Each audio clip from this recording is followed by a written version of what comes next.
بسم الله الرحمن الرحيم.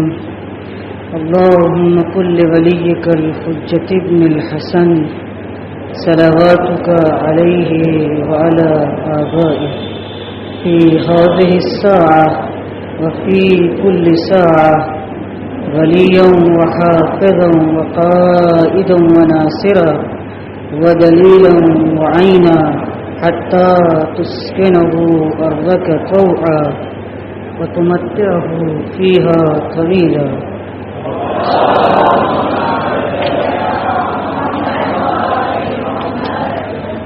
الحمد لله رب العالمين، الصلاة والسلام والتحية والإكرام على النبي الأمي المكي المدني الهاشمي الأبطحي سيدنا ونبينا وشفيع ذنوبنا وطبيب قلوبنا مولانا أبي القاسم محمد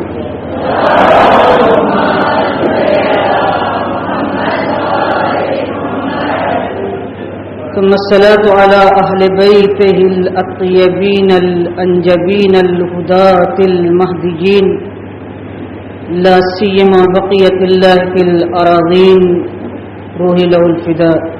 اما بعد، کل ہماری گفتگو اپنے اصل موضوع پر تشنا رہ گئی تھی، اور اگر وائٹ بورڈ پہ لکھا ہوا موضوع یاد ہو تو کل لکھا ہوا تھا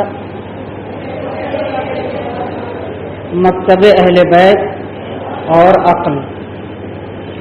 پہلے ہم اسی موضوع پہ کچھ گفتگو کریں گے، اس کے بعد اگر وقت ہوا تو وحدانیت پروردگار پر بھی انشاءاللہ گفتگو ہوگی. سب سے پہلے یہ لفظ ہمیں سمجھنا ہوگا کہ جسے بار بار ہم سنتے ہیں عقل.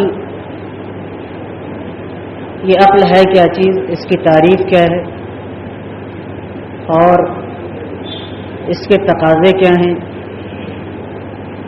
خود لفظ اہل بیت کے معنی اور مطلب کیا ہے، کیوں ضرورت ہوئی کہ ہم مکتب اہل بیت اور عقل کے موضوع پر گفتگو کریں.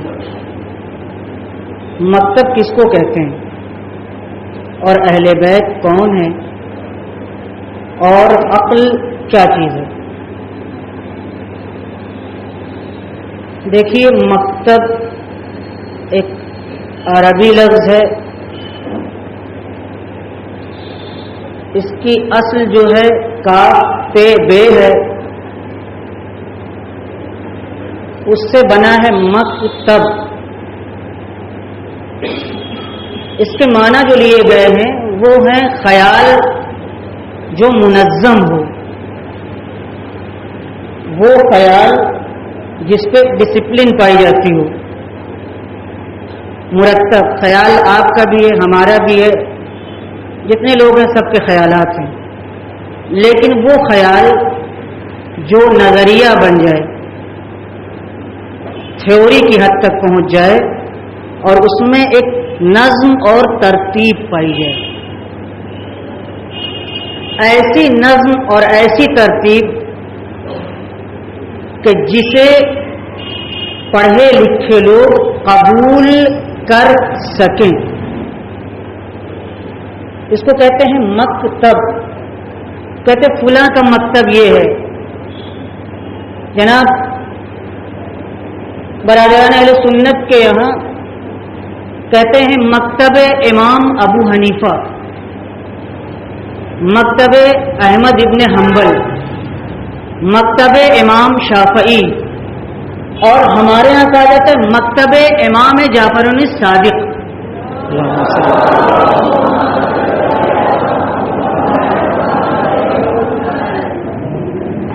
تو جب علم بڑھتا ہے، سوچ بلند ہوتی ہے، فکر میں ایک ڈسپلن پیدا ہوتی ہے، اور وہ اس قابل ہوتی ہے کہ دانشور طبقہ جو بال کی کھال نکالنا جانتا ہے جو علمی باریکیوں کو سمجھتا ہے وہ توجہ کرنے لگے. جیسے یورپ میں کانٹ ایک فلسفی ہیں, ان کا اپنا خیال ہے, مطمع نظر, نہیں معلوم ویژن شاید اس کے معنی میں ہوگا نہیں ہوگا میں نہیں جانتا, انگریزی میری ویک ہے بلکہ ہے ہی نہیں, لیکن ہم لوگ مکتب کہتے ہیں. ٹھیک ہے, اہل بیت کا مکتب, پیغمبر کا مکتب نہیں. جب ہم اہل بیت کہتے ہیں تو اصل پیغمبر مراد ہوتے ہیں. پیغمبر اگر بیچ سے ہٹا لیں تو اہل بیت کے معنی نہیں ہے کوئی. پیغمبر کے اہل, پیغمبر کے گھر والے, پیغمبر کا خاندان, یعنی پیغمبر کو لے کے چلنا پڑے گا تب خاندان ان کا ہوگا. اہل بیت کا مطلب ہی ہے پیغمبر کے گھر والے, یعنی پہلے امام یعنی شہزادی اور ان کے فرزند حضرات, یہاں تک کہ ہمارے آخری امام سب شامل ہوتے ہیں. لہذا جب بھی کہا جائے اہل بیت تو اس کا مطلب یہ ہے پیغمبر کے گھر والے, اس کے علاوہ کوئی شامل نہیں ہو سکتا. اور اس میں تفصیل ہے, جتنا یہاں گنجائش ہے اتنی بات. اہل بیت نے بھی اختلاف کیا ہے ہمارے برادران اہل سنت میں, اس سے ہمیں لینا دینا نہیں ہے ورنہ ہماری اصلی بات رہ جائے گی. آج ہم یہ چاہتے ہیں جو روزانہ عقل ہم استعمال کرتے ہیں, اہل بیت کی نظر میں عقل کس کو کہتے ہیں؟ خاندان رسالت کی نگاہ میں عقل کیا چیز ہے؟ پیغمبر کے گھرانے میں عقل کی تعریف کیا ہے؟ اب کوئی مجمع میں سے ہمیں یہ بتائے کہ ابھی تک عقل کے بارے میں آپ کا خیال کیا ہے. عموماً صبح شام تک ہم عقل سے کام لو, عقل کام نہیں کر رہی, دیوانے ہو مگر کیا یہ سب باتیں ہوتی ہیں. کوئی بتائے بلا جھجک کہ آپ کی نظر میں عقل کیا چیز ہے, پھر ہم لوگ چلتے ہیں آگے بڑھتے ہیں. کوئی بتائے ہم کو. اچھائی اور برائی میں آپ نے کیا کہا؟ ہاں اور کوئی؟ سب کے ذہن میں کچھ نہ کچھ ہے. صحیح اور غلط کے درمیان امتیاز بتائے. یہ سب ہماری تعریف کو مکمل کرتا ہے جتنی باتیں ہیں آپ کی.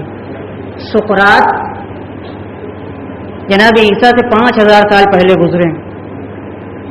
جناب سقراط ایک فلسفی تھے, حکیم تھے. حکیم کا مطلب ڈاکٹر نہیں ہوتا عربی میں, طبیب کہتے ہیں ڈاکٹر کو. حکیم جب عربی والے کہتے ہیں یعنی فلسفی, یعنی جو عقل سے کام لیتا ہے. سقراط کی خوبی یہ تھی کہ جب ان کا شاگرد ان کے پاس آتا تھا تو وہ کبھی بھی جواب اپنے شاگرد کو نہیں بتاتے تھے, بلکہ اتنا سوال کرتے تھے, اتنا سوال کرتے تھے کہ وہ خود جواب تک پہنچ جائے. پہلے دوسرے دن ہم نے کہا کہ پیغمبر بھیجے گئے تاکہ چھپی ہوئی عقلوں کو وہ ابھار دیں, یعنی آپ کے اندر جو جوہر ہے وہ جوہر اس طرح سے وہ آپ کے سامنے پیش کریں کہ خود احساس ہو جائے کہ ہمارے اندر کچھ پایا جاتا ہے, یعنی آپ کی پرورش. یہ سقراط کا کام تھا. کنجی نہیں دیتے تھے آج کی طرح, گائیڈ نہیں چھاپتے تھے. سقراط کی روش علم یہ تھی. آج تک سقراط کا نام ہے. اب اس پہ ہم نہیں سقراط کے اوپر گفتگو نہیں کرنا چاہتے, لیکن ہم کہنا چاہتے سقراط کا کام کیا تھا؟ اپنے اسٹوڈنٹ سے اتنے سوالات کرتے تھے جب وہ سوال کرتا تھا کہ وہ خود جواب تک, نتیجے میں وہ چند ہی مہینے اور سال میں اپنے استاد کے لیول کا ہونے لگتا تھا. یہ بہترین روش ہے کلاس کی. آج اس کو کہتے ہیں روش سقراطی. آپ سب کے ذہن میں عقل کے معنی سوجھ بوجھ, نفع نقصان دیکھنا اور گہرائی, حق و باطل میں تمیز کرنا, اچھا اور برا سمجھنا, اچھا اور برا سمجھ کر کے برائی کو الگ، اچھائی کو الگ، پھر انتخاب کرنا، یہ سب عقل کا کام ہے۔ عقل ہی ہے کہ آپ کماتے ہیں، عقل ہی ہے کہ آپ اپنی جان کو بچاتے ہیں، عقل ہی کی وجہ سے آپ کا دل پسیجتا ہے۔ پہلے دن ہم نے کہا ہم 2 چیزوں سے مرکب ہیں، 5-6 چیز ہم لوگ نہیں ہیں۔ کن کن چیزوں سے مرکب ہیں، بنے ہوئے ہیں؟ جسم یعنی مادہ، مٹیریل، روح۔ آج اسی روح کو ہم عقل کے نام سے یاد کر رہے ہیں۔ کوئی ہم الگ سے تیسری چیز نہیں لائے ہیں، وہی چیز ہے۔ ہاں، یہی عقل جب حساب اور کتاب کرتی ہے، نفع اور نقصان دیکھتی ہے، تو ہم کہتے ہیں ان کے اندر بڑی اچھی سمجھ ہے، اپنا ذریعہ معاش اچھا تلاش کر لیتے ہیں، اچھی طرح زندگی کو گزارتے ہیں۔ جب ہم ایمان میں اسی سے سمجھتے ہیں تو پھر ہم کہتے ہیں کہ روح ان کی بڑی پاک و پاکیزہ ہے، تہذیب نفس پایا جاتا ہے۔ یعنی ایک ہی چیز ہے، مگر کام کے بدل جانے سے، نسبت کے بدل جانے سے نام بدل جاتا ہے۔ پھر میں دوہراؤں گا، آپ ہی ہیں، باپ کی نسبت بیٹے، بہن کی نسبت بھائی، زوجہ کی نسبت دوست کی نسبت، آپ بدل گئے کیا؟ لیکن نسبتیں بدلی، یعنی کام بدلا تو نام بدلا۔ ایک ہی چیز ہے، ایک جوہر ہے بس ہمارے اندر، اس کو روح کہیے، اس کو ضمیر کہیے، اس کو قلب کہیے، اس کو وجدان کہیے، اس کو اسپرٹ کہیے، اس کو جان کہیے، کچھ بھی کہیے، جب وہ کام بدلتی ہے تو اس کا نام بدلتا ہے۔ اسی کے سلسلے میں گفتگو ہو رہی ہے۔ اب ہمیں دیکھنا ہے کہ قرآن کی نگاہ میں عقل کیا ہے، حدیث کی نگاہ میں عقل کیا ہے، اور اہل بیت یعنی ائمہ کی نگاہ میں عقل کسے کہتے ہیں۔ جب ہم قرآن مجید کا مطالعہ کرتے ہیں تو قرآن مجید کہتی ہے یہ قوت فکر ہے، یہ ایک ایسی قوت ہے، طاقت ہے ہمارے اور آپ کے اندر، جس کے ذریعے سے ہم سوچتے ہیں، فکر کرتے ہیں، تعقل کرتے ہیں، تفکر کرتے ہیں۔ قرآن مجید کی نظر میں عقل ایک ایسی قوت کا نام ہے جو سوچاتی ہے، جو سوچتی ہے۔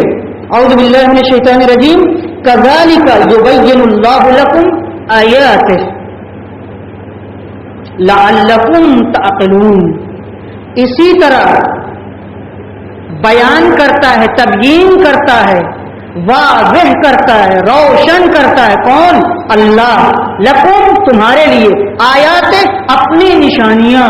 اسی طرح سے اللہ اپنی نشانیاں، اپنی علامتیں تم انسانوں کے لیے بالکل روشن اور واضح کرتا ہے، تاکہ تم فکر کر سکو، تاکہ تم غور کر سکو، تاکہ تم سوچ سکو۔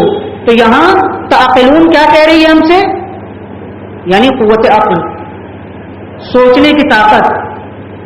انسان کی انسانیت کی بنیاد اسی عقل پر ہے۔ اگر عقل کو انسان سے جدا کر دیا جائے تو جانور اور انسان میں کوئی فرق نہیں ہے، کوئی فرق نہیں ہے، بل ہم اضل، بلکہ قرآن مجید کہتا ہے کہ بلکہ جانور سے بھی گیا گزرا ہے۔ کیوں؟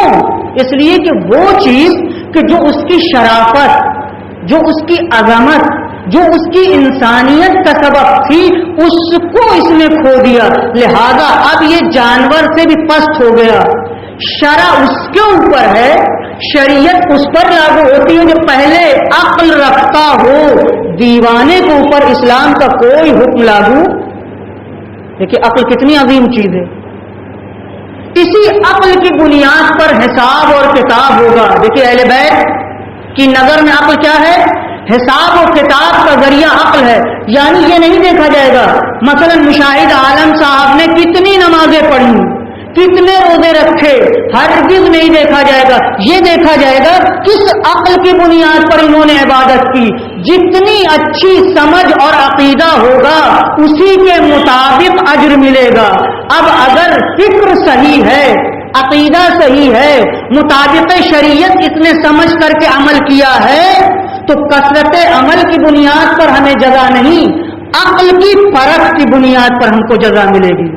لہذا قرآن کہتا ہے خلق الموت والحیات لیبلوکم ایکم احسن عملا، ہم نے موت اور حیات کو پیدا کیا تاکہ تم لوگوں کو آزمائیں کہ عمل کے اعتبار سے بہتر کون ہے.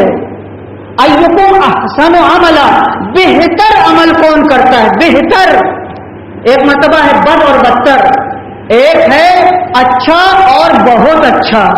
یہاں سوال اچھے کا نہیں ہے، بہت اچھے کا ہے. انسان کی عقل کبھی بد اور بدتر میں فیصلہ کرتی ہے، کہتے یہ بات بری ہے اور یہ بات اس سے بری ہے، لہذا جو بہت بری ہے اس کو چھوڑ دو، جو بری ہو اس کا انتخاب کر لو. کیوں؟ اس لیے کہ دو ہی راستہ رہ گیا، تیسرا کوئی نہیں ہے. اور کہیں یہ بات نہیں ہوتی، بلکہ اچھا اور بہت اچھا ہوتا ہے. موسویت اچھی چیز ہے، یہودیت مثلا اچھی چیز ہے، عیسائیت اچھی چیز ہے، مثلا مجوسیت اچھی چیز ہے. فرض کر رہا ہوں، ہے وہ نہیں، ایک بات کر رہا ہوں، لیکن اسلام سب سے اچھا ہے، لہذا عقل مند کبھی اس کو انتخاب اچھا اور بہت اچھا. کل انتخاب کے اوپر گفتگو ہوئی تھی، لہذا توجہ کریں. عقل کی بنیاد کے اوپر ہم سے اور آپ سے قیامت میں سوال کیا جائے گا، لہذا دیوانے سے کوئی سوال نہیں ہوگا، بیوقوف اور سفیہ سے کوئی سوال نہیں ہوگا. اللہ کی شریعت اس کے اوپر لاگو نہیں ہوتی. اللہ جہالت کی عبادت کو پسند نہیں کرتا. اللہ جاہلوں کو اصلا دوست نہیں رکھتا. کہتا ہے میں نے عقل دی تھی، اس سے کام نہیں لیا. البتہ یاد رکھیے گا، عقل تنہا کافی نہیں ہے، عقل کے لیے علم درکار ہے. اب اس پہ ذرا سا غور کرنا پڑے گا. مثال، کارخانہ چل رہا ہے مثال کے طور پر، یہاں زیادہ ہے، فرض کی آری زردوزی کا کام ہو رہا ہے. اس کا کیا مٹیریل ہے ہم کو بتائیں، ہمیں نہیں معلوم. مثلا کیا مٹیریل ہے، را مٹیریل اس کا کیا ہے، مثلا دھاگا ہے اور وہ جو اس میں لگایا جاتا ہے سب کچھ ہے کہ نہیں. اگر آپ کارخانہ کھولیں، مثلا یہ کارخانہ ہو اور زردوزی کا کام یا ہونا ہو مگر کوئی خام چیز نہ ہو، تو آپ ساری بنا سکتے ہیں؟ کپڑا آپ بنا سکتے ہیں؟ نہیں بنا سکتے. کیوں؟ اس لیے کہ جو خام مال ہے، جس سے مال تیار ہونا ہے، وہ ہے ہی نہیں. عقل ہمیشہ بڑھتی ہے علم سے. علم ایک طریقے سے پیٹرول ہے اور ڈیزل ہے عقل کے لیے. جب علم آئے گا تب عقل آگے بڑھے گی. اور اگر آپ کے پاس معلومات ہی نہ ہو، چاہے وہ دنیا کا علم ہو اور چاہے وہ آخرت کا علم ہو، عقل کے لیے علم درکار ہے. جیسے موٹر سائیکل کے لیے تیل ضروری ہے. آپ کے پاس بہترین ہیرو ہونڈا ہو اور اس کے بعد تیل نہ ہو، آپ دیکھ دیکھ کے خالی حسرت کیجیے گا، پیدل آنا پڑے گا آپ کو گھر سے. کیوں؟ اس لیے کہ موٹر ہونے سے کوئی فائدہ نہیں اس کے لیے. تو عقل تو ہے ہمارے پاس مگر اس کے لیے علم نہیں ہے. لہذا مولا کائنات نے کہا عقل کے لیے علم ضروری ہے. اسی لیے طلب العلم فریضۃ علی کل مسلم، اور اگر مسلمہ نہ بھی ہو تب بھی مسلم میں آ گیا، مگر بروایت مسلمہ بھی ہے. یعنی تمام مسلمان مرد عورت کا پہلا فریضہ یہ ہے کہ وہ علم حاصل کرے، پہلا فریضہ. اور علم میں کوئی اختصاص نہیں ہے اسلامی اعتبار سے. علم کون سا علم؟ ہر وہ علم جو انسان کی ترقی کا ذریعہ بنے. علم، فقط علم، اس کے دو پہلو ہو سکتے ہیں، دین دنیاوی تھوڑی دیر کے لیے. لیکن جب کہا طلب العلم فریضۃ تو اس کا مطلب یہ ہے مطلق علم ضروری ہے. یعنی ہر وہ علم جو انسان کی، انسانیت کی تربیت اور ترقی کا سبب بنے، انسان پر لازم ہے کہ وہ علم حاصل کرے اور ان کو یوں ہی طلب نہ کرے. اس لیے حدیث ہے اطلب العلم ولو بالصین. اس وقت پیغمبر نے فرمایا جب چین کوئی جاتا بھی نہیں تھا، چین تک اگر تمہیں علم لینا ہے اور تمہیں معلوم ہے کہ یہاں نہیں ملے گا، مدینے میں، بغداد میں نہیں ملے گا، اس وقت کے جو اسلامی کنٹریز تھے وہاں نہیں ہے، تو تم مسلمان اگر ہو تو علم حاصل کرنے کے لیے تمہیں چین جانا ہے. علماء نے لکھا چین کا مطلب یہ نہیں کہ چین ہی جانا ہے، ہم لوگ اکثر کہتے ہیں الغائے خصوصیت، یعنی یہ جو خصوصیت رکھی ہے چین والی، اس کو ہم ہٹا لیتے ہیں. فقط طلب علم، یعنی جہاں تم کو علم ملے چاہے تمہیں سختی کیوں نہ برداشت کرنا پڑے. چونکہ چین دور دراز کا ملک تھا مدینے سے، پیغمبر یہ حدیث مدینے میں فرما رہے تھے، لہذا کہنے کا مقصد یہ تھا علم ایک ایسا جوہر ہے کہ مسلمان کے لیے ضروری ہے کہ سختیاں برداشت کرے مگر علم حاصل کرے. دیکھیے اگر علم ہے آپ کے پاس تو سب کو جھکنا ہے، علم نہیں ہے تو آپ بڑے ہوں، نواب گھرانے کے ہوں، بادشاہ کے گھرانے کے ہوں، ہسٹری ہے، یہ تو ہسٹری ہے. علم ہے تو آپ کے آگے پیچھے لوگ، علم نہیں ہے. اور یہ بھی یاد رکھیے جب علم نہیں ہوتا تو بیکاری بھی ہوتی ہے، جب بیکاری ہوتی ہے تو خرافات بھی ہوتی ہے، جب خرافات ہوتی ہے تو قوم انحطاط اور پستی کی طرف جاتی ہے. اب بات آ گئی ہے تو مثال دے دوں. آپ نے دیکھا ہوگا خصوصاً شہروں میں نہیں لیکن دیہاتوں میں جب ٹرین گزرتی ہے، آتی ہے اور کھڑی ہو جاتی ہے تو چھوٹے چھوٹے بچے ٹرین دیکھ کر کے آ کے کھڑے ہو جاتے ہیں. جب تک ٹرین رکی ہوئی ہے بچے اسے دیکھتے ہیں، اشارہ کرتے ہیں، اور جیسے ہی ٹرین چلتی ہے ماں پتھر جو بھی ہاتھ میں لگتا ہے بچے اٹھا کے ٹرین کو مارتے ہیں. یعنی کیا اس مثال میں ہے؟ اس مثال میں یہ انسانی معاشرے کی خاصیت ہے. اگر کوئی جوان بیکار ہے اپنی جگہ کھڑا ہوا ہے، جیسے ٹرین رکی ہوئی ہے، تو کوئی نہیں کہے گا بیٹا یہ کام کر لو اور ہم تم کو بتا دیں، میں اس کا اسپیشلسٹ ہوں، میرا تجربہ ہے، میں تم کو بتا دوں. کوئی آپ کا مخلص نہیں ہے. لیکن جیسے ہی آپ نے کام کرنا شروع کیا، حرکت کی، جیسے ٹرین چلی تو اب اما دیکھو یہ کیا کام کر رہا ہے، اما اس کو یہی کرنا چاہیے تھا، عجیب آدمی ہے یہ بھی تو کر سکتا تھا. میرے دوستو، اسلام کہتا ہے عزت کی زندگی، اسلام کہتا ہے عزت کی زندگی کے لیے بنیادی چیز علم ہے. علم اگر آیا تو دین آیا، دین اگر آیا تو بزنس آیا، بزنس اگر آیا تو رفاہ آیا. اگر ہم اسٹیپ بائی اسٹیپ چلیں تو ہمیں پتہ چلے گا کہ علم بنیاد ہے. العلم اصل کل خیر والجہل اصل کل شر. مولا کائنات نے کہا العلم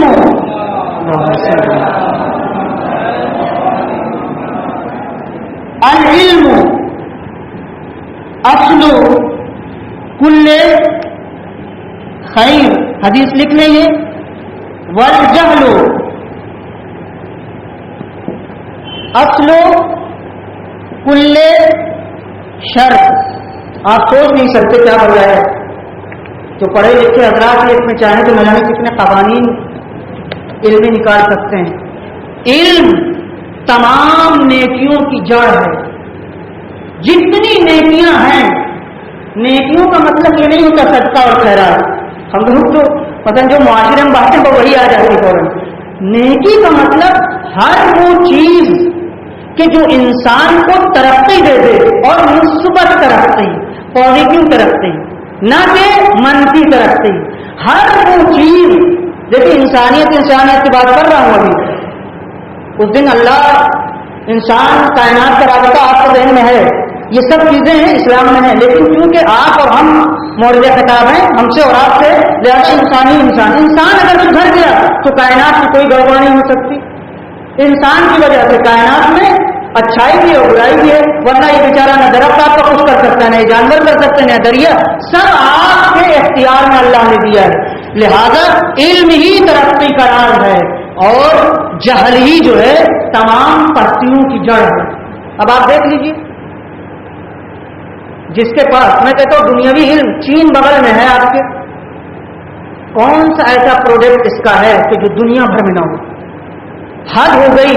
امریکہ جو اتنی ڈھٹائی کر رہا ہے دنیا بھر میں، وہ پریشان ہے.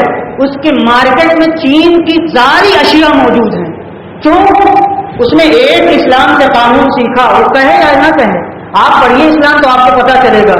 تجارت کا اصول اس نے سیکھا، جتنا زیادہ ہو سکے کام ایجاد کرو، کام۔ کتنی بجلی ہمیں ملتی ہے؟ 2 گھنٹہ، 2 گھنٹے بجلی ملتی ہے، اس 2 گھنٹے میں کیا کر سکتے ہیں؟ سلائی مشین چل سکتی ہے، کتنے کپڑے بن سکتے ہیں؟ مثلا 10 جوڑے بناؤ، بیٹھے نہ رہو۔ وہاں کتنی بجلی ملتی ہے؟ 4 گھنٹے، وہاں کیا ہو سکتا ہے؟ مثلا پانی ٹھنڈا کیا جا سکتا ہے، پانی ٹھنڈا کرو جتنی دیر میں ہو اور اتنا واٹر سپلائی کر دو۔ چین اسلامی بعض قوانین بقول علامہ طباطبائی صاحب تفسیر المیدان، انہوں نے کہا یورپ میں جانے کے بعد آپ احساس کر سکتے ہیں کہ اسلام کے قوانین عملی طور پر پائے جاتے ہیں۔ اور یہ در سید جمال الدین اسد آبادی، جن کا میں نے ایک دن نام لیا تھا کہ آج سے تقریباً 100 سال پہلے گزرے ہیں اور تمام دنیا کے مسلمانوں کے بیدار کرنے والے پہلے شخص ہیں، یہاں تک کہ ان کا احسان اس ہندوستان پر بھی ہے، یورپ میں بھی تھے، اور انہوں نے اس وقت العربۃ الوثقی نکالا تھا۔ وہ بمبئی میں شیخ مرتضی انصاری کے وکیل تھے اس وقت۔ کتنا جینیس ہمارا مرجع وقت رہا ہوگا اس وقت، ہمیں اپنی ہسٹری نہیں پتہ ہے، ہمیں معلوم نہیں ہے۔ وہ جب یورپ میں تھے آج سے 100 سال پہلے، تو انہوں نے کہا تھا الاسلام شیء والمسلمون شیء آخر، اسلام ایک الگ مذہب ہے، ماننے والے بالکل الگ ہیں۔ یعنی کیا؟ یعنی اسلام بہت اچھا ہے لیکن ماننے والے اس کے بہت ہی زیادہ بیکار ہیں۔ کیوں؟ اس لیے کہ اسلام کے کسی قانون کے اوپر عمل ان کا نہیں ہے۔ آپ جب اصول کافی اٹھائیے گا جو شیعوں کی سب سے معتبر اور مستند کتاب ہے، تو اس کی ترتیب صحیح بخاری سے بالکل مختلف ہے، اور یہ بھی امتیاز ہے ہماری کتابوں کا۔ جب اصول کافی کا پہلا باب شیخ کلینی رحمہ قائم کرتے ہیں تو لکھتے ہیں کتاب العقل والجہل۔ آپ سوچئے ذرا تھا، کتاب العقل والجہل یعنی وہ چیز جو انسان کا جوہر ہے، وہ چیز جس کی وجہ سے انسان پہچانا جاتا ہے۔ جب ہماری کتاب شروع ہوتی ہے تو پہلا باب، پہلا سبجیکٹ عقل سے شروع ہوتا ہے، کسی اور چیز سے نہیں۔ کیوں؟ اس لیے کہ کل روایت پڑھی تھی کہ جبریل نازل ہوئے، آج پھر سے دوہرا دو، حضرت آدم کے اوپر، اور کہا کہ 3 چیزوں میں سے آپ ایک انتخاب کر لیں۔ کیا کیا؟ ذرا زور سے کہیے تاکہ ہم کو بھی سنائے۔ حیا، دین، عقل۔ ہم لوگ دین کے اوپر سے راسل گفتگو کر چکے ہیں۔ یہاں اس روایت میں جو بات ہے وہ یہ ہے، آپ 3 میں سے ایک، سب نہیں لے سکتے۔ جناب آدم نے کہا ٹھیک ہے تو میں عقل کو لے لیتا ہوں۔ جناب جبریل نے کیا کہا؟ تو پھر تم دونوں چلو ہمارے ساتھ، اس لیے کہ آدم نے تمہارا انتخاب نہیں کیا۔ ان دونوں نے کیا کہا؟ کہ میں جا ہی نہیں سکتی۔ حیا اور دین نے کہا ہم جا ہی نہیں سکتے۔ کہا کیوں؟ کہا اس لیے، اس روایت میں جو جان کلام ہے وہ لینے کی کوشش کیجئے، جو اصل بات ہے۔ کہا اس لیے کہ جس دن اللہ نے ہمیں پیدا کیا تھا اسی دن ہمیں عقل کا تابع بنا دیا تھا، اور کہہ دیا کہ جہاں عقل ہوگی وہیں تم کو رہنا ہے۔ اب انہوں نے عقل کا انتخاب کر لیا تو اب ہم جا نہیں سکتے۔ اس کا مطلب کیا ہے؟ اسلام کی بنیاد عقل ہے، اسلام کی بنیاد منطق ہے، اسلام کی بنیاد فکر ہے۔ یعنی کوئی چیز آپ سے آنکھ بند کر کے نہیں مانگی گئی ہے۔ خیر، جہاں میں اس کو ختم کرتا ہوں کیونکہ بہت لمبی بات ہے، اس کو چھوڑتے ہوئے اب آئیے، ہشام بن حکم ایک شخصیت ہے، اب ان کے اوپر گفتگو کرنے کی اس وقت وہاں پر نہ موقع ہے نہ ٹائم ہے کہ کیا ہے یہ شخص، لیکن چھٹے امام کے معزز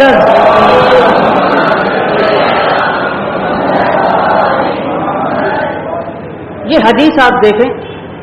ابھی تک ہم لوگ سنتے تھے کہ انبیاء آئے، رسول آئے، مگر آج اہل بیت کی نظر میں سنیے کہ تنہا انبیاء نہیں آئے، اللہ کا کام کچا نہیں ہے، پکا ہے۔ وہ حکیم علی الاطلاق ہے، وہ صاحب حکمت ہے۔ افحسبتم انما خلقناکم عبثا، تم یہ سمجھتے ہو کائنات بےہودہ پیدا کر دی؟ جیسے ہم لوگ کبھی بےہودہ کام کرتے ہیں، لوٹا وہاں پڑا ہے، ڈسٹر یہاں پڑا ہوا ہے، جھاڑو وہاں پڑا ہوا ہے، کیمرہ مثال کے طور پر چولہے پہ رکھا ہوا ہے، ہو سکتا ہے کہ نہیں؟ یہ سب آدمی کبھی کبھی خفت الحواس ہوتا ہے، مختلف کام الٹے سیدھے کر جاتا ہے. بیٹے کو نہیں مارنا چاہیے، مار دیتے ہیں. جہاں سمجھانا چاہیے وہاں پٹائی، جہاں پٹائی ہونا چاہیے پٹائی ویسے ہونا نہیں چاہیے، پہلے ہم نے بتایا. میں ایک بات کہہ رہا ہوں، لیکن اللہ کا کام جو ہے وہ بے حساب اور کتاب نہیں ہوتا. اب سنیے، ہشام سے خطاب کر کے ہمارے چھٹے امام کہتے ہیں ان للہ علی الناس حجتین. یاد رکھو ہشام بن حکم، بے شک اللہ کی جانب سے لوگوں کے لیے 2 دلیلیں ہیں اس دنیا میں. حجت کا مطلب ہوتا ہے دلیل. ابھی اس کے اوپر تھوڑا گفتگو کریں گے. یاد رکھو اس دنیا میں ہمارے اور آپ کے لیے 2 دلیلیں ہیں، 2 رہنما ہیں، حجت ظاہرہ و حجت باطنہ. ایک ظاہری دلیل سب اس سے رابطہ کر سکتے ہیں اگر وہ موجود ہو، اور ایک باطنی دلیل، درونی دلیل، اندرونی دلیل. وہ دونوں دلیلیں کون سی ہیں؟ فَأَمَّا الظَّاهِرَةُ فَالرُّسُلُ وَالْأَنْبِيَاءُ وَالْأَئِمَّةُ. جو ظاہر دلیل ہے ہمارے لیے، جو ظاہری رہنما ہے، جو ظاہری گائیڈ ہے ہمارے لیے، وہ کون کون ہے؟ اللہ کے رسول، سارے انبیاء، کیونکہ رسول ہے یہاں کے اوپر جتنے انبیاء آدم سے لے کے ہمارے آخری پیغمبر تک سب، والانبیاء والائمہ، اور ان کے بعد ائمہ علیہم السلام. یہ وہ ہمارے گائیڈ ہیں، رہنما ہیں، جسے ہم دیکھ سکتے ہیں، جن کے پاس ہم بیٹھ سکتے ہیں، جن سے ہم موعظہ اور نصیحت لے سکتے ہیں، جن سے ہم کلاس اپنی لے سکتے ہیں، پوچھ سکتے ہیں، درد دل کر سکتے ہیں.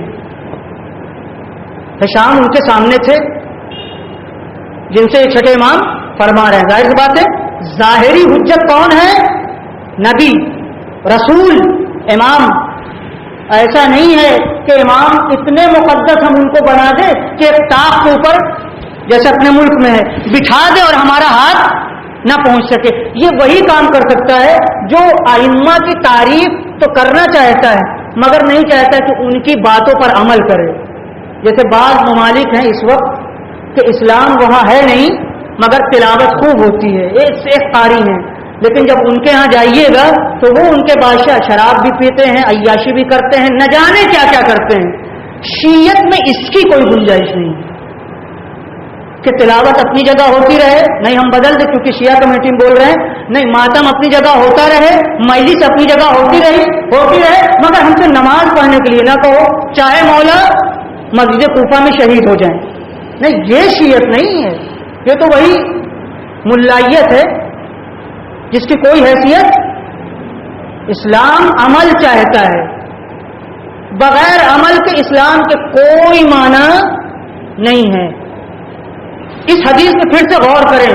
2 دلیلیں ہمارے پاس ہیں، یعنی 2 لوگ ہمیں یہاں اس دنیا میں رہنمائی کرنے کے لیے ہیں. ایک نبی، رسول، ائمہ، اور ایک حجت باطنی. فَأَمَّا الْبَاطِنُ فَهُوَ الْعُقُولُ یا فَالْعُقُولُ. اور جو باطنی دلیل اور گائیڈ ہے وہ ہے عقلیں. اب یاد رکھیے گا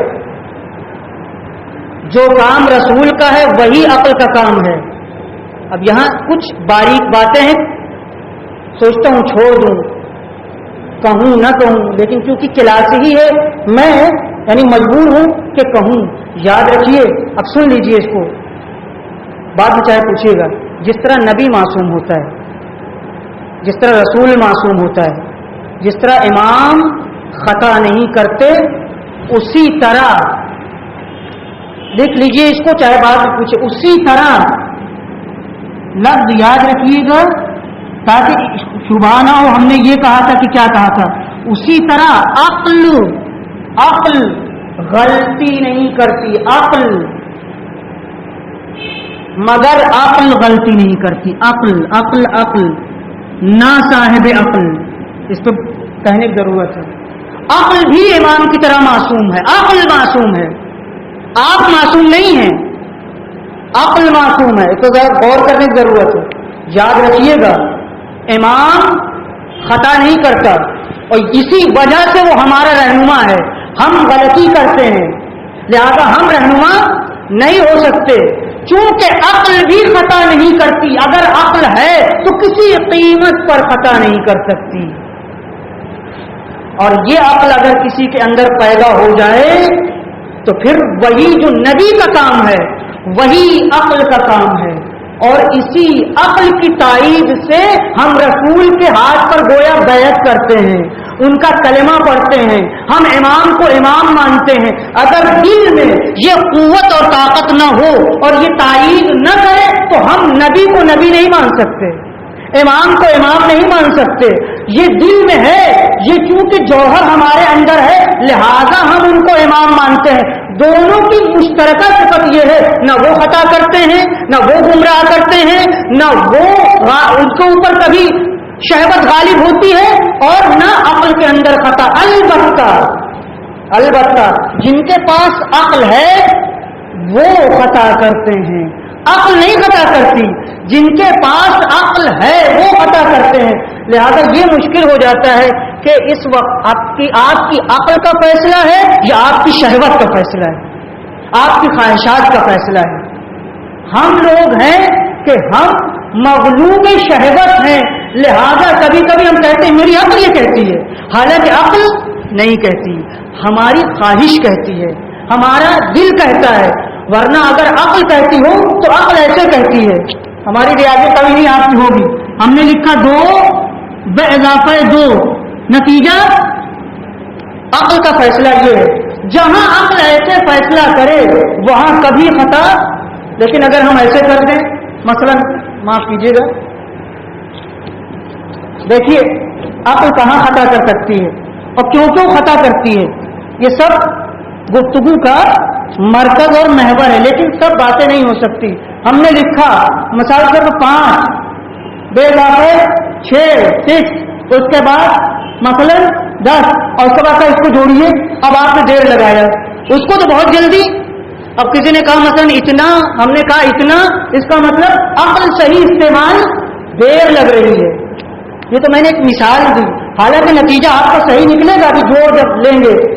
اس کا مطلب یہ ہے کہ کبھی کبھی عقل نتیجے تک پہنچنے میں دیر لگاتی کسی بھی وجہ سے، چاہے میتھ کمزور ہو، چاہے اس کے جو اسباب اور وسائل وہ نہ ہو، چاہے شہوت کا غلبہ ہو. مثال کے گھر میں کوئی بات ہو گئی، اب آپ سے فیصلہ لیا جا رہا ہے، آپ کی عقل کہہ رہی ہے کہ مثلا میں یہی مثال دوں، ابا خطا پر ہیں مگر ابا ہیں کیسے کہہ دوں، تو آپ اصلی بات دبا لیتے ہیں.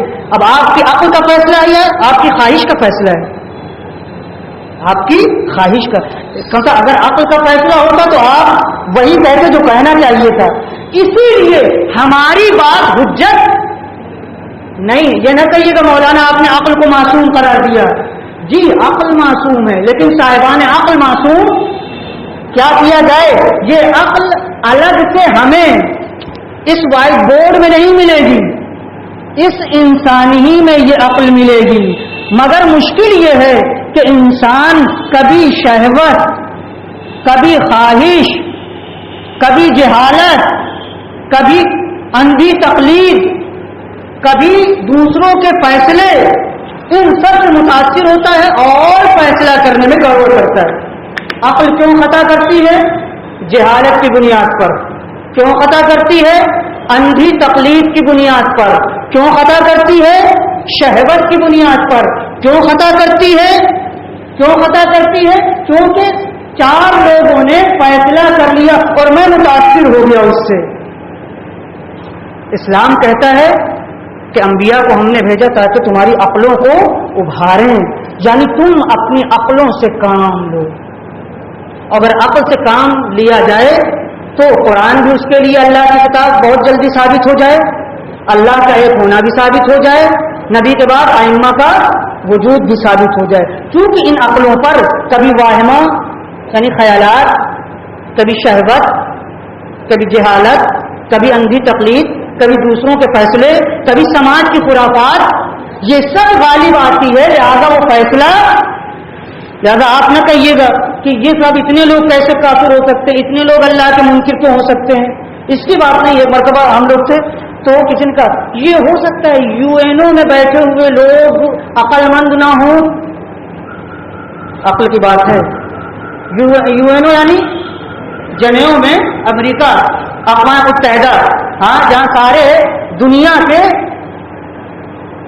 پڑھے لکھے ڈاکو بیٹھے ہوئے ہیں ٹائی لگا کر کے, سفید کپڑے پہن کر کے, حقوق انسانی کا نام بلند کر کے, اور بچوں کو مارتے ہیں, عورتوں کو قتل کرتے ہیں, پیڑوں کو جلاتے ہیں, دریا میں زہر گھولتے ہیں, اور اپنے کو کہتے ہیں کیا ہے, ہم تو ہیومن رائٹس کے علمبردار ہیں, ہم کیا کہتے ہیں, حقوق نسواں کے علمبردار ہیں.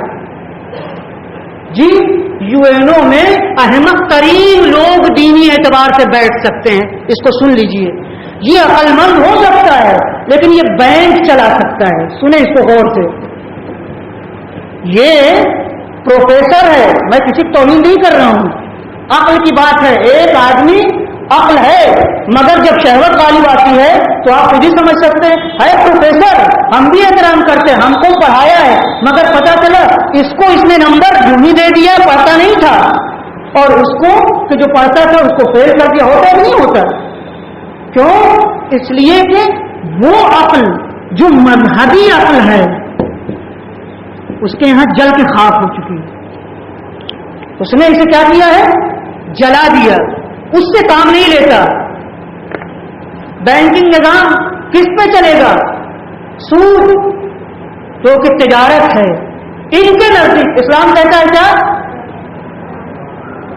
احل اللہ البیع وحرم الربا, اللہ نے خرید اور فروخت کو, لین دین کو حلال قرار دیا لیکن سود کو حرام قرار دیا. پر دین کی نگاہ میں سود حرام ہے, مگر دنیا کے جو بینکنگ سسٹم پڑھ کے امریکہ اور لندن سے آئے ہیں ان کے نزدیک وہ تجارت ہے. بس اس کا مطلب مذہبی عقل اور ہے اور لا مذہبی عقل اور ہے. سمجھ رہے نہیں؟ تو عین ممکن ہے کہ بہت بڑے پروفیسر ہوں, عین ممکن ہے بہت بڑے سائنسداں ہوں, ان کے علم سے انکار نہیں, لیکن وہ عقل جو اللہ تک پہنچاتی ہے اس کو اس نے کیا کیا, اپنے ہاتھوں دبا دیا.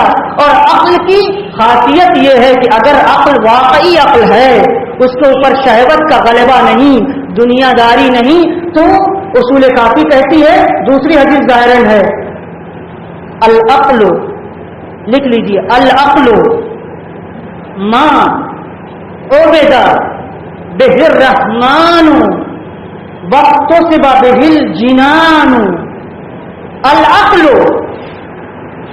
ما عبد, عین بے دال, عبد بہ الرحمن واقتصب بہ الجنان.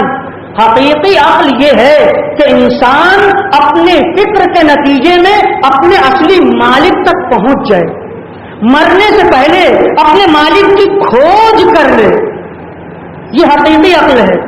وہ اقوام متحدہ میں بیٹھا ہوا کون سا آدمی ہے کہ جو اپنے بچوں کو تو کٹوانا نہیں چاہتا, مگر فقیر بچوں کو کوئی بات نہیں, قانون پاس کیا اقوام متحدہ کے, اس میں بل پاس ہوا, کوئی مار دو یمن کے لوگوں کو, بحرین کے لوگوں کو مارو, کوئی مشکل عراق کے لوگوں کو مارو. العقل ما عبد بہ الرحمن, حقیقی عقل وہ ہے کہ جس کے ذریعے سے اللہ پہچانا جائے, اور فقط پہچانا نہ جائے بلکہ پہچاننے کے نتیجے میں عمل اتنا مضبوط ہو کہ وہ عمل جنت تمہیں دے دے. دیکھیے ایسے نہیں ہے یہ حدیث, یاد رکھیے گا. کوئی بھی دنیا کا کام, اب میں بہت سرسری کہہ رہا ہوں کیونکہ وقت ختم ہو گیا, دنیا کا کوئی کام بغیر فکر کے نہیں ہو سکتا, ممکن نہیں ہے. آپ یہاں بیٹھے ہوئے ہیں, پس پشت اس کے فکر ہے, آپ سوچ کر کے بیٹھے ہوئے ہیں. روزہ رکھتے ہیں فکر کر کے کہ میں روزہ رکھ رہا ہوں, کام کرتے ہیں, یعنی دنیا کے جتنے کام ہیں اس کے پتے پشت فکر کار فرما ہے, یعنی عقل ہے. تو جب عقل ہے تو دین بھی عقل کی بنیاد پر ہے, عمل بھی عقل کی بنیاد پر. لہذا اگر نیک عمل ہے تو پہلے اس نے سوچا ہوگا, غلط عمل ہے پھر بھی اس نے سوچا ہوگا, اور دونوں پر جزا اور سزا ہے. بغیر فکر کے کوئی کام، چاہے وہ سیاستداں ہو اور چاہے وہ ڈاکو اور چور ہو، چاہے وہ استاد ہو اور چاہے وہ ماں اور باپ ہو، جتنے لوگ ہیں محسوس یا غیر محسوس طریقے سے پہلے سوچتے ہیں اپنے ذہن میں، پھر اس کو پریکٹیکل کرتے ہیں، پھر عملی طور پر اسے انجام دیتے ہیں۔ ایسے کوئی کام، لہذا عقل کی تعریف اہل بیت کی نظر میں کیا ہے؟ حقیقی عقل یہ ہے کہ اس عقل کے ذریعے سے اللہ کو ہم پہچانیں اور پہچاننے کے بعد عمل کریں، صحیح عقیدہ، صحیح دین، اور اس کے نتیجے میں ہم دین تک پہنچ جائیں۔ ایک مرتبہ صلوات پڑھیں اور یہ حدیث بھی ہم پڑھ کے ختم کر دیں۔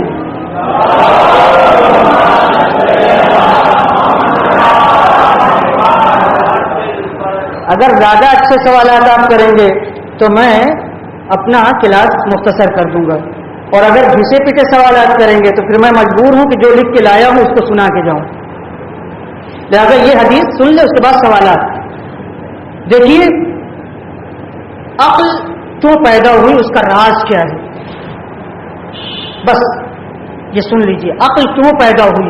اللہ نے کائنات میں پہلے آدم کو نہیں پیدا کیا اس طرح سے کہ آپ اور ہم سنتے آئے ہیں، اس نے سب سے پہلے عقل کو پیدا کیا۔ لہذا حدیثوں میں جو تعبیر ہے وہ ہے عقل کل۔ عقل کل کون ہے؟ عقل کل پیغمبر ہے۔ عقل کل کون ہے؟ ہمارا آخری نبی۔ بھائی اتنا ذہن میں رہے، اس سے زیادہ ڈیٹیل یہاں نہیں بتا سکتے۔ عقل پیدا ہونے کا راز کیا ہے؟ اگر یہ نہ پیدا ہوتی تو نہ اللہ پہچانا جاتا، نہ آپ کسی چیز کو اس دنیا میں سمجھ سکتے۔ یہی چیزیں جو مادی ہیں اس کی بھی آپ لذت اٹھا نہیں سکتے۔ عقل کی بنیاد پہ پانی پیتے ہیں تو عقل محسوس کرتی ہے، یعنی روح ہماری لذت کا احساس کرتی ہے۔ ایک پھول سونگتے ہیں، روح بدن نہیں، ورنہ انگوٹھا کٹ گیا اس کے بعد بھی ہم پھول سونگ رہے، ہم کو محسوس ہو رہی ہے۔ اب آپ دیکھ لیجئے، قال لما خلق اللہ العقل استنطقہ، جب اللہ نے عقل کو پیدا کیا تو اس کو کلام دیا، گفتگو کی صلاحیت دی، کہا بولو، عقل سے کہا بولو۔ اس کے بعد اللہ نے کہا اقبل، آگے بڑھ، فاقبل، جیسے ہی حکم ہوا اے عقل تو آگے بڑھ، وہ آگے چلی آئی۔ پھر حکم ہوا پیچھے چلی جا، پیچھے چلی گئی، اور جب پیچھے چلی گئی تو قدرت کی آواز آئی، اللہ اکبر۔ ثم قال وعزتی وجلالی، میری عزت اور میرے جلال اور عظمت کی قسم، ما خلقت خلقا هو احب الی منک، میں نے کائنات میں تجھ سے محبوب چیز پیدا ہی نہیں کی۔ کیوں؟ اس لیے کہ تو سمجھتی ہے کہ میں کون ہوں، اور تیرے اندر اطاعت کا جذبہ پایا جاتا ہے۔ بس اگر یہ اطاعت کسی کے اندر آ جائے تو حقیقی عاقل ہے دنیا میں، یہاں بھی اور جنت کا یہی مالک ہے۔ ان اللہ اشتری من المؤمنین انفسهم بان لهم الجنہ، اللہ نے لوگوں سے ان کے نفسوں کو خرید لیا۔ کیوں؟ اس لیے کہ انہوں نے معرفت اللہ کی حاصل کی، اور جب خرید لیا تو خرید کر کے جنت اس کے حوالے کر دی، کہا اب آج سے جنت تمہاری ہے۔ ویسے یہ آیت مولا کائنات کے سلسلے سے ہے، لیکن سارے مفسرین نے لکھا کہ نزول آیت یہ سبب نہیں ہوتی کہ آیت کسی سے مختص ہو جائے، یعنی مولا کائنات اس کا کامل مصداق ہے، اور اگر ہم اور آپ اس کا مصداق بننا چاہیں تو قرآن مجید اور اس کے بھیجنے والے میں کوئی کنجوسی نہیں پائی جاتی ہے۔ مطلب صلوات پڑھیں محمد والے محمد۔